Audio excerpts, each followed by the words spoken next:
गणगौर की कहानी। चैत का महीना आया। होली के दूसरे दिन लड़कियां जवारा बोकर गौर पूजने लगी। तब पार्वती को अपने भाभी के उजमने के लिए पीहर जाना था। तो महादेव जी बोले, मैं भी आपके साथ चलता हूँ। नंदी को साथ में लेकर दोनों निकले। नंदी के ऊपर महादेव जी बैठे और गौरा पैदल चलने लगी। तो लोग कहने लगे कि आदमी तो नंदी पर बैठा है और औरत पैदल चल रही है। फिर पार्वती जी नंदी पर बैठी और महादेव जी पैदल चलने लगे।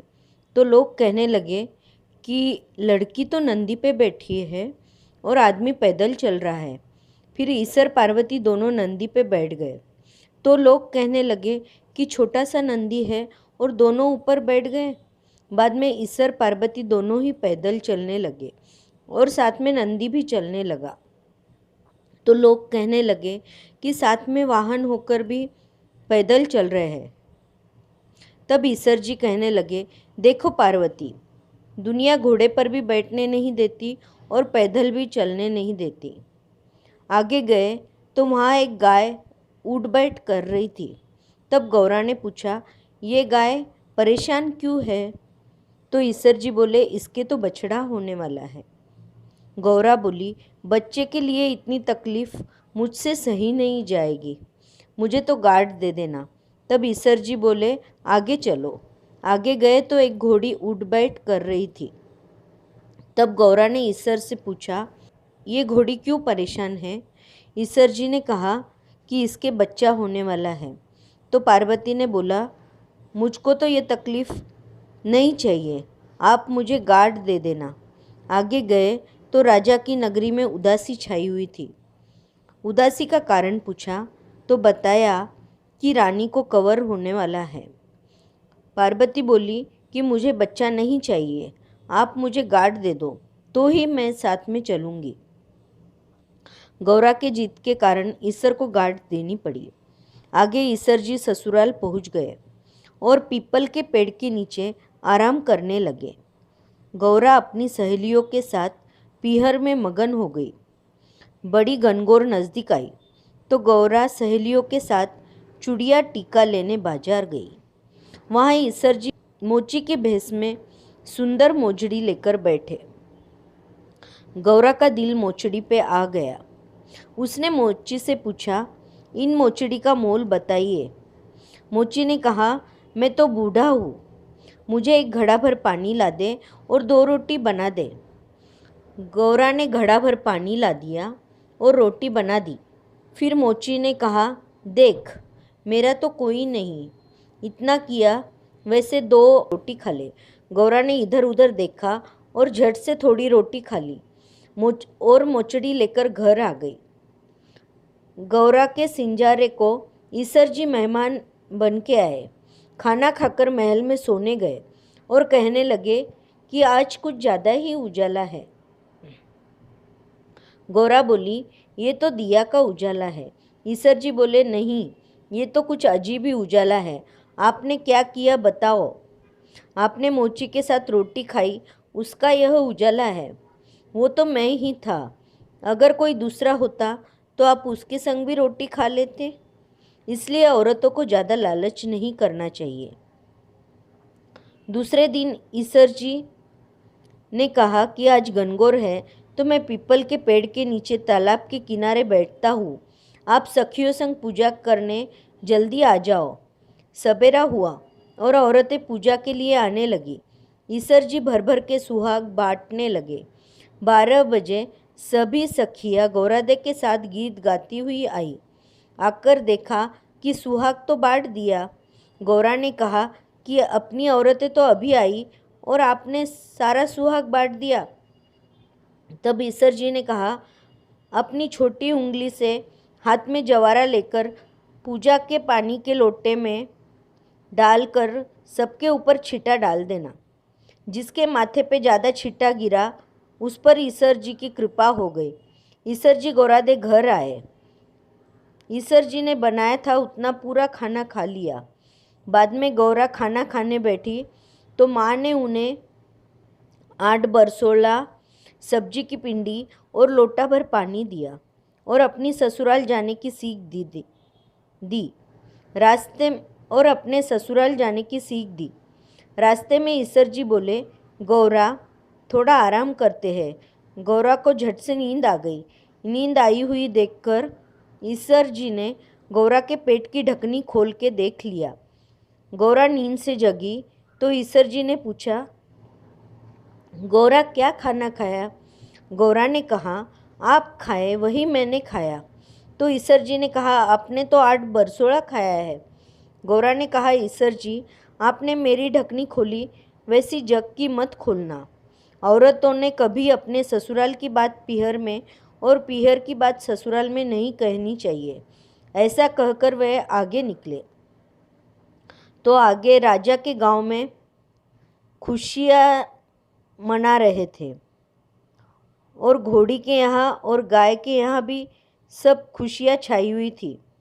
तब पार्वती ने पूछा, यहाँ आज किस बात की खुशियाँ हैं? तब ईसर ने कहा कि इनके बच्चा हुआ है और उसी का आनंद चल रहा है।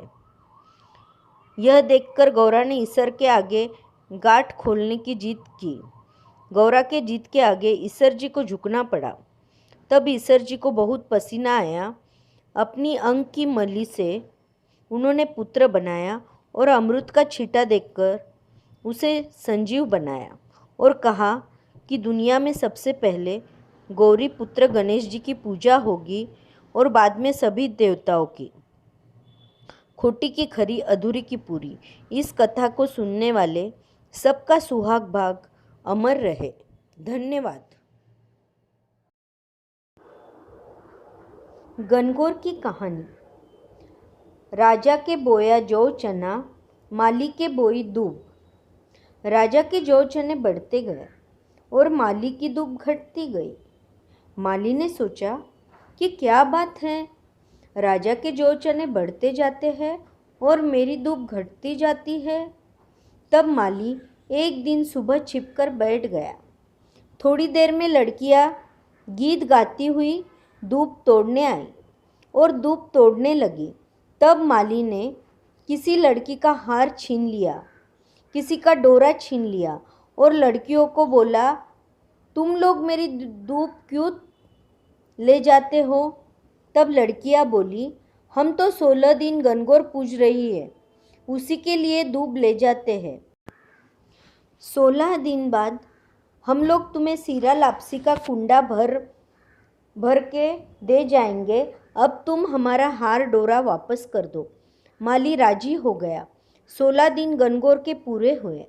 तब लड़कियां सीरा लापसी का कुंडा भरकर माली को दे गई। थोड़ी देर में माली का बेटा बाहर से खेलता कूदता आया और बोला, माँ माँ भूख लगी है, कुछ खाने को दो। मालन बोली, बेटा आज भूख भूख क्यों कर रहे हो? आज तो गणगौर माता की कृपा से बहुत सामान पड़ा है, ओबरी में रखा है, खा लो। खोलने लगा तो ओबरी खुली नहीं। तब मालन ने टीका में से रोली निकाली, कोया में से काजल निकाला, चीटी उंगली में से मेहंदी निकालकर छिटा दिया तो ओबरी खुल गई। देखे तो वहाँ खूब हीरा मोती हो रखे हैं, सब चीज़ों के भंडार भरे हैं। ईसर जी और गौरा बैठी है। ईसर जी तो पेचा बांध रखे हैं और गौराबाई पेच सवार रही है। माली मालन दर्शन करके प्रसन्न हो गए। जैसे माली मालन पर कृपा की, वैसे सब पर कृपा करे, सबको ईसर जैसा भाग और गौरा जैसा सुहाग देवे। खोटी की खरी, अधूरी की पूरी।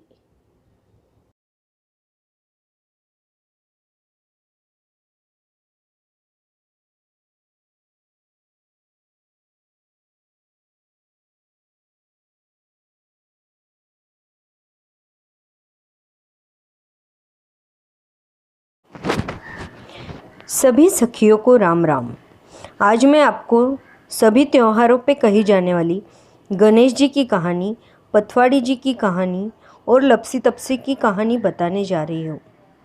गणेश जी की कहानी। एक दिन विनायक जी का मेला लगा था। सब कोई विनायक जी का मेला देखने जा रहे थे। एक छोटी सी लड़की थी। उसने अपनी माँ से कहा, माँ सब कोई विनायक जी का मेला देखने जा रहे हैं, मैं भी देखने जाऊंगी। माँ ने कहा, तुम क्या करोगी? वहाँ पे बहुत भीड़ है, तुम मेले में कहीं दब दब जाओगे। लेकिन लड़की ने हट किया कि मैं तो ज़रूर जाऊंगी। लड़की की माँ ने 2 चूरमा का लड्डू बनाकर अपनी बेटी को दे दिया और जल की घंटी दे दी। वह बोली कि एक लड्डू तो गणेश जी को खिलाकर जल पिला देना और एक लड्डू तुम खाकर जल पी लेना। लड़की मेले में चली गई। फिर जब सब कोई मेला देखकर आने लगे तो लड़की को बोले, घर चलो। वह बोली कि मैं तो गणेश जी को लड्डू खिलाए बिना घर नहीं जाऊंगी। वह लड़की गणेश जी के आगे बैठ गई और कहती गई, गणेश जी, एक लड्डू तुमको, एक लड्डू मुझको। ऐसे करते करते सारी रात बीत गई। इधर गणेश जी मन में सोचने लगे कि अगर इसका लड्डू नहीं खाऊंगा तो यह वापस घर नहीं जाएगी। फिर गणेश जी ने अपना स्वरूप धार कर लड़की से लड्डू लेकर खा लिए और जल पी लिया। लड़की से गणेश जी बोले कि तुम्हें जो चाहिए सो मांग लो।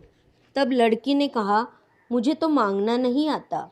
गणेश जी बोले, जैसा मांगना आता है वैसा ही मांग लो।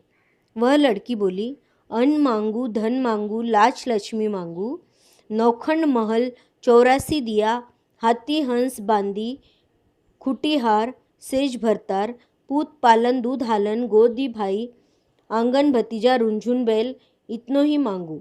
विनायक जी बोले, लड़की, तुम छोटी सी दिख रही थी पर बहुत कुछ मांग लिया, पर तुम अपने घर जाओ, तेरे पास सब कुछ हो जाएगा। फिर वह लड़की रुंझुन बैल में बैठकर सारा सामान और सबको साथ लेकर घर गई। तब लड़की की माँ बोली कि सब कोई तो मेला देखकर आ गए, तुम कहाँ रह गई थी? लड़की बोली, सब कोई तो मेला देखकर आ गए, लेकिन मैं तो विनायक जी को चूरमे का लड्डू खिलाकर और पानी पिलाकर ही आई हूँ। तब विनायक जी मुझ पर प्रसन्न हो गए और मुझे इतना धन और परिवार दिया है। लड़की की माँ और दुनिया देखती रह गई। सब कोई विनायक जी को बहुत मानने लग गए। हे विनायक जी महाराज, जैसे उस लड़की को टूटे वैसे सभी को टूटना। कहते सुनते हुंकारे भरते अपने सारे परिवार को धन देवे और सबका भला हुए।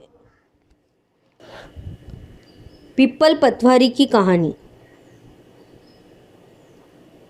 एक गुजरी थी जो दूध दही बेचा करती थी। एक दिन उसने अपनी बहू से कहा, बहू, दूध दही बेच आओ। कार्तिक का महीना था। बहू दूध दही बेचने जा रही थी कि देखी बहुत सारी औरतें पीपल पतवारी सींच रही है। वह वहाँ गई और पूछने लगी कि आप लोग क्या कर रही हो? तब औरतें बोली कि हम तो पीपल पतवारी की पूजा कर रहे हैं। तब बहू बोली, इससे क्या होता है? औरतें बोली, अनधन होता है, 12 वर्ष से बिछुड़ा हुआ पति मिल जाता है। तब बहू सोची कि ये लोग तो पानी से सींच रहे हैं, मैं तो दूध दही से सींचूंगी। ऐसी ही बात है। तो बहू रोज दूध दही पीपल में और पतवाड़ी में सींच देती। गुजरी रोजाना कहती, बहू दूध दही का दाम लाओ। तब बहू कहती कि महीना पूरा होने दो, ला दूंगी। इस तरह कार्तिक का महीना पूरा हो गया। पूनम के दिन गुजरी ने बहू से दूध दही का दाम मांगा तो बहू पीपल पतवाड़ी के धरने पड़ गई। पीपल पतवाड़ी पूछे कि तुम हमारे धरने क्यों पड़ी हो? तब बहू बोली कि सासू मेरे से दूध दही का दाम मांग रही है। पीपल पतवाड़ी बोले, हमारे पास तो ये पान पत्ता है, यही ले जाओ। बहू एक टोकरी में पान पत्ता डालकर ले गई और डर के मारे ओढ़कर सो गई। गुजरी बोली, बहू दाम लाई हो क्या? तब बहू बोली, हाँ सासू जी, टोकरी में रखा है। सासू जी जाकर देखी तो टोकरी में हीरा मोती जगमगा रहे हैं।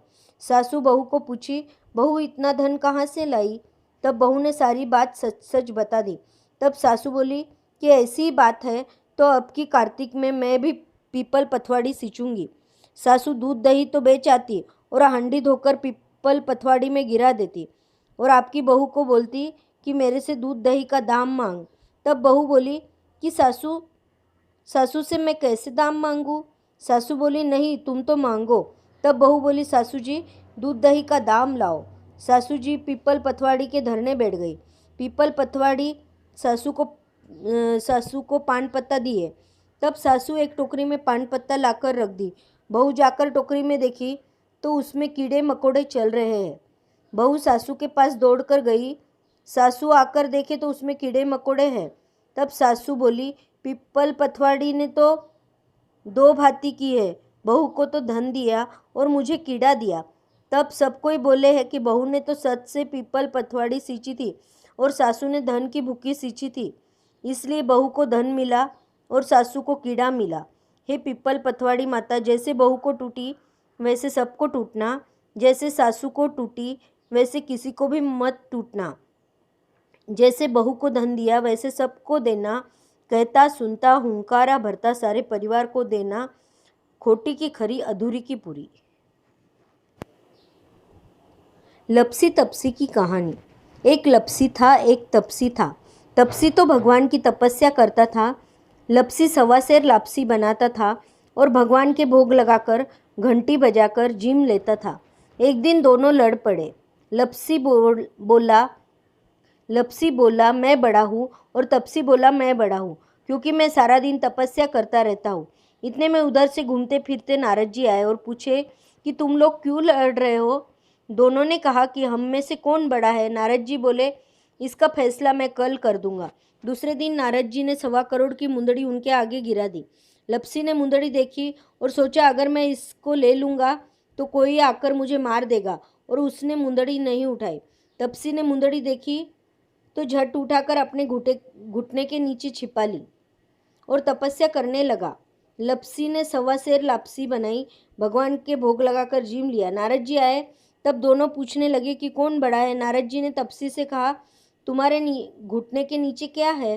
तपसी ने घुटना उठाया तो 1.25 करोड़ की मुंदड़ी निकली।